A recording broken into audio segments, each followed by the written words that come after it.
So you're thinking of moving to Naperville, Illinois. But first, you want to see how far away you are from the city. That's what we call Chicago and all its attractions.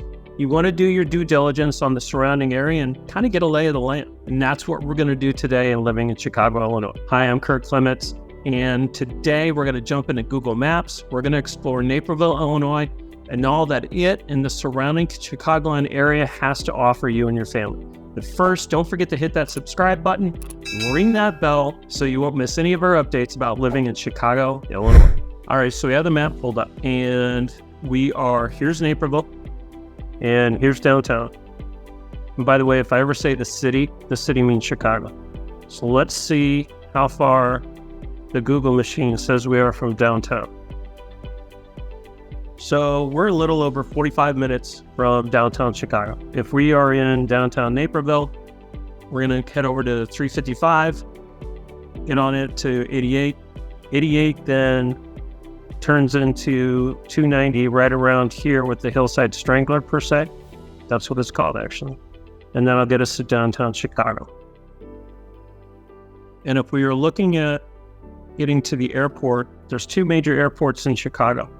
We have, or the Chicagoland area, we have O'Hare, which is right now it's about 36 minutes northwest. It's just east or west of Rosemont.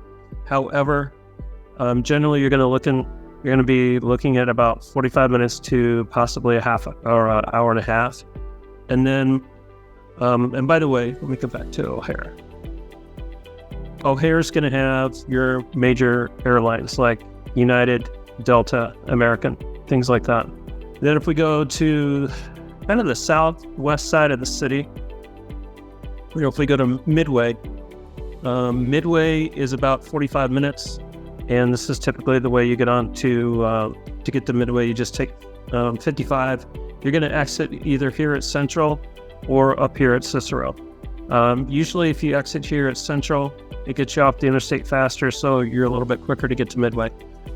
Midway houses, or is home to, not home, but Southwest Airlines is a good example of when you're flying out of Midway. The map says about 45 minutes now, so during the regular hours, you're probably looking at, or regular high traffic hours, you're probably looking at about anywhere from 45 minutes to an hour and a half. It just, again, depends upon traffic. So I live in the Chicagoland area.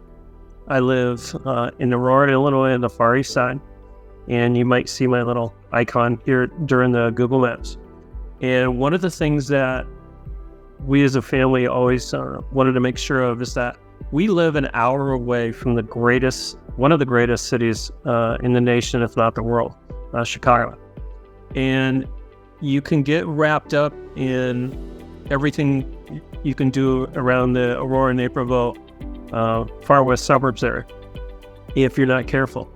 And yet we have world-class events downtown in the city. And again, we call the city is also known as Chicago. So what I want to do today, or what I want to do now, is look at some of the different things we can do in Chicago. And we're going to use the Google Maps to do it. So I already have it set up. One of the first places I want to talk about here is the Art Institute. The Art Institute is on Michigan Avenue. Okay. You can see it here on our Google Maps. And I'm going to make this a little bit smaller.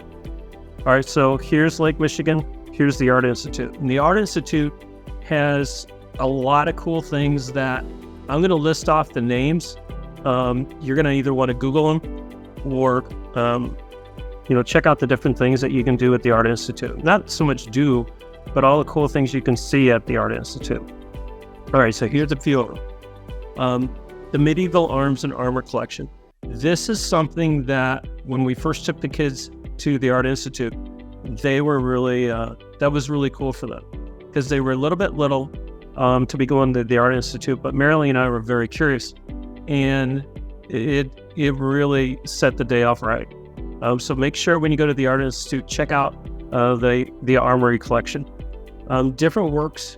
You have works by El Greco, Rembrandt, Degas, Renoir, Van Gogh, Picasso, Monet, Andy Warhol, and of course there's a lot more.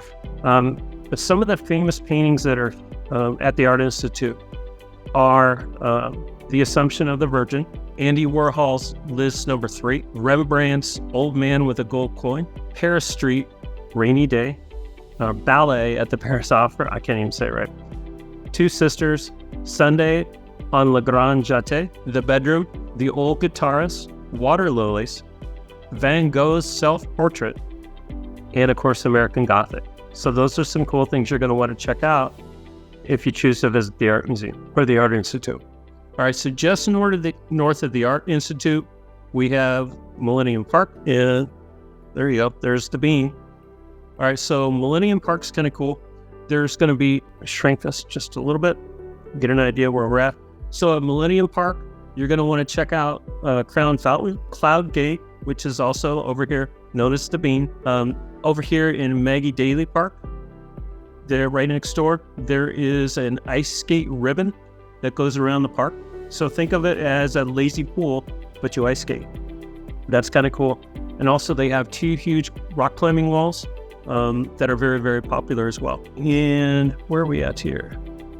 Right here, I'm going to make this a little bit bigger. And then also right around here, we have, over here, we have the Pritzker Pavilion. Now, the Pritzker Pavilion is where you're going to have a lot of, kind of a nice picture of it. But the opera plays there, the orchestra plays there every Wednesday night in the summer. And you can bring wine, food, cheese, whatever you want, and hang out at the pavilion. That's kind of cool. Let's go. We're going to go a little bit south now. Here we go. Field Museum. So the Science and Industry is going to be right over here. So we have the Museum of Science and Industry. And lo and behold, if you look at the picture over here, that's the submarine. That is the U-505. That is the only submarine or German submarine in the United States. It's really cool. The kids love that. There's also other cool things to view at the museum are Pompeii, the exhibition, and of course the Pioneer Zephyr. And the Pioneer Zephyr was one of America's first diesel electric trains. But the Field Museum, or excuse me, Science and Industry Museum is a really cool place to take the kids. All right, so we're heading back north, and we have Shed Aquarium, Blairet. There we go. So that's kind of cool. We have Soldier Field. Watch the Bears play and actually sometimes win. That's cool. But anyway, Soldier Field is really a cool place. There's concerts there. There is, of course, there's soccer matches there occasionally. But anyway, Soldier Field is really cool. Watch the Bears. The Field Museum, just north of Soldier Field. So the Field Museum pulls up here. So you're going to see a lot of, the thing I like about the Field Museum when we go is all the dinosaur bones and skeletons. Sue, the T-Rex, is located here at the Field Museum. So that's really cool. And also, when the kids were little, we did dozing with the dinos. So that's when you actually basically camp out in the museum overnight. So that's pretty cool. So another cool thing to do is SkyDeck. So Willis Tower, also known as the old Sears Tower, but take a look at this. You see where this person is in a glass enclosure? That's something that's really cool. It does get a little nerve-wracking, that's for sure. The Riverwalk is really cool. So the Riverwalk, you are going to have a lot of bars, a lot of restaurants, things like that. But the rivers are really, there's just a lot to do through here. Now, we also have, let's see, you can head far north, and if you are a fan of the Cubs, you've probably already gone. But yeah, so Wrigley Field is right here. It's right kind of by Belmont Harbor, but we're more on the north side, as you would know, or locals know.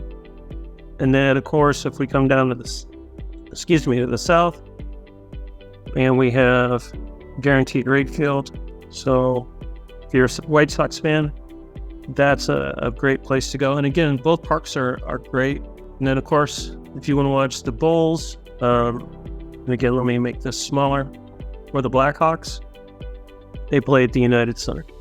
And of course, the United Center, you're going to have a lot of concerts and things of that nature as well. So a lot of times what you'll do if you live in the suburbs, you'll take the train into town or into the city, and then you'll just take an Uber or whatever and hit different locations where you need to be.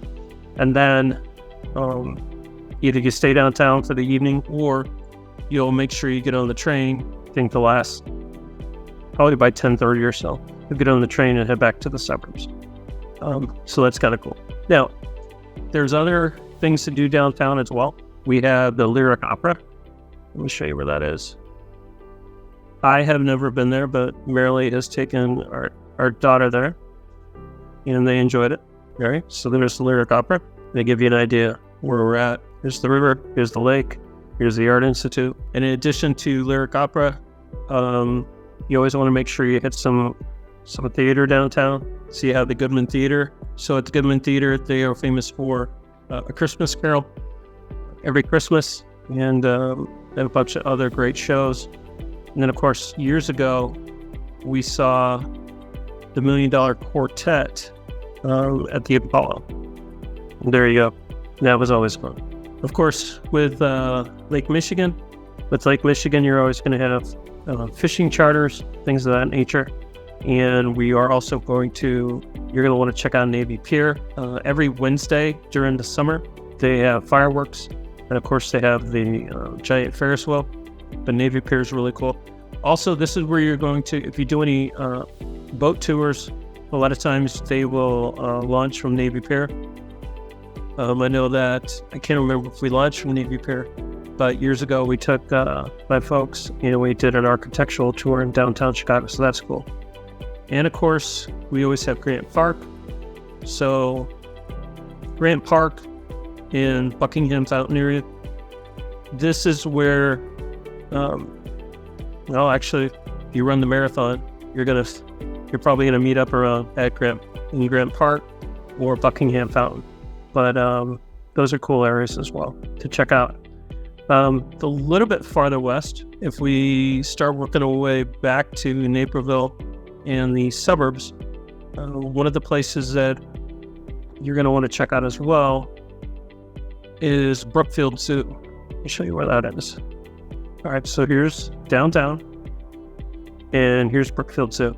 So you're going to, from Naperville, right here, you're going to get on basically 88, no matter where you live, you're going to end up on 88.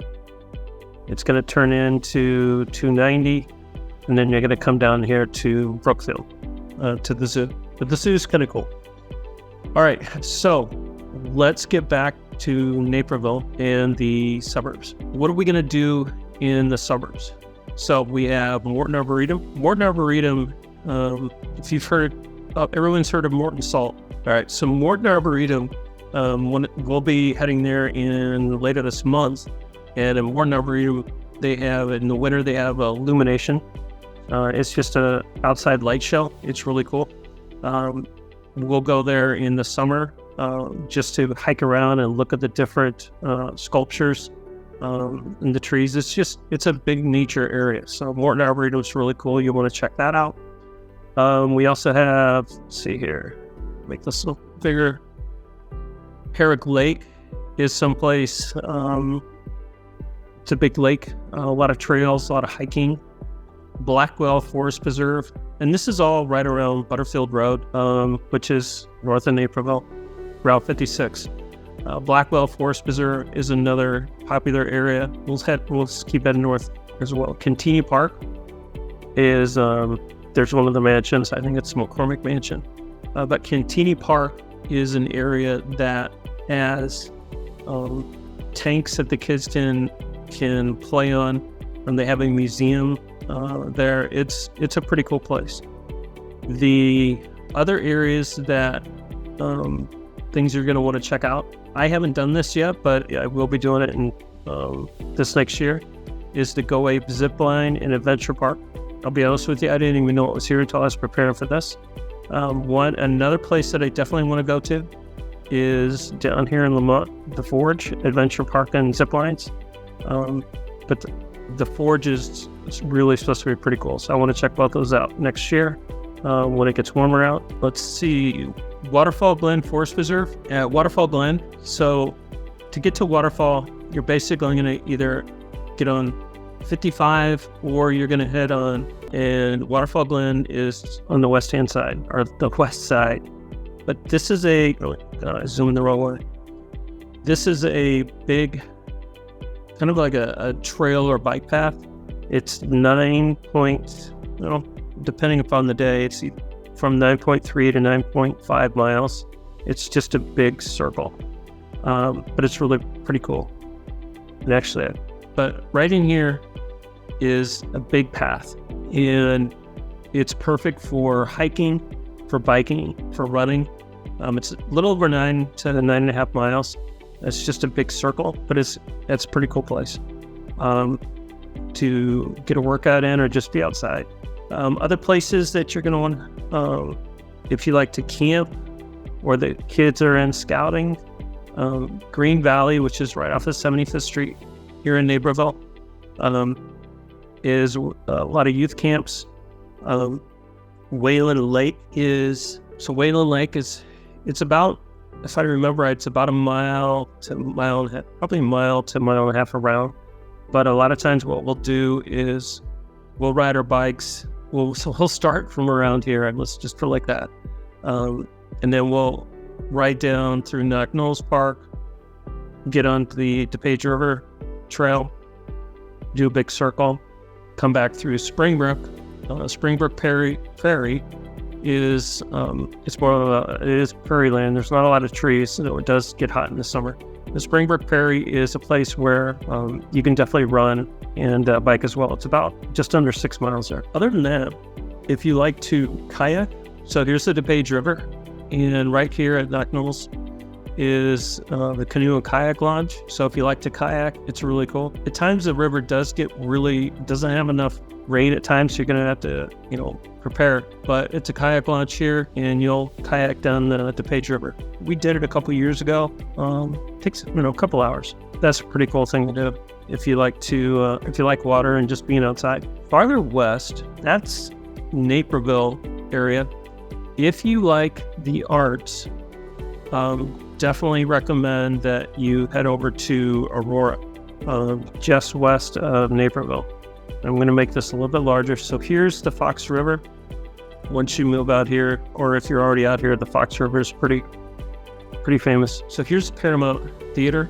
They have Broadway shows, if you will, 4 times a year if you're a member to sign up for it. Those are really cool. I never thought I would enjoy that. Here's another cool place that you'll want to check out.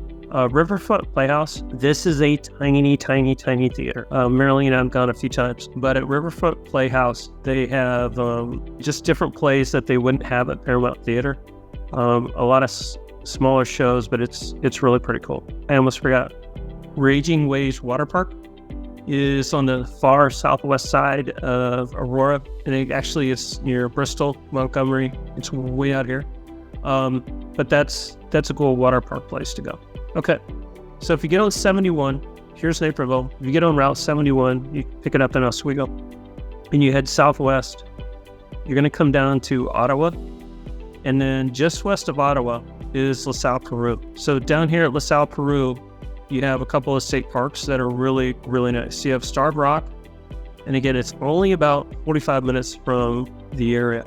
The Starved Rock is really, really cool. And then Matthiessen State Park is neat as well. Buffalo Rock State Park is, we have not been there before, but again, just doing a little pre-work for this video, Buffalo Rock State Park is another place that you're going to want to check out.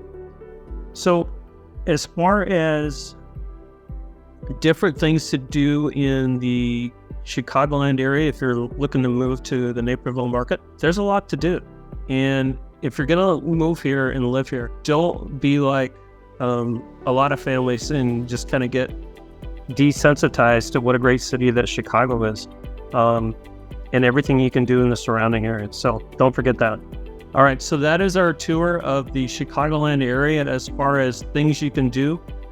Whether you're moving to Naperville, Wheaton, Aurora, Plainfield, Oswego, any of the southwest suburbs or any of the suburbs of Chicago. We try to start in the city and work our way to the western suburbs, and even beyond to Starved Rock and LaSalle, Peru. So if we missed anything in our video, let us know the things in the Chicagoland area that you love to do that you want us to put in our next video when we explore all the cool things that we can do here in Chicago and the suburbs. So let us know your thoughts or questions in the comments below. Be sure to like, subscribe, and share our channel to discover future explorations of what it's like to live in Chicago, Illinois. Thanks again for joining us, and as always, we're here to help, and we'll talk with you soon.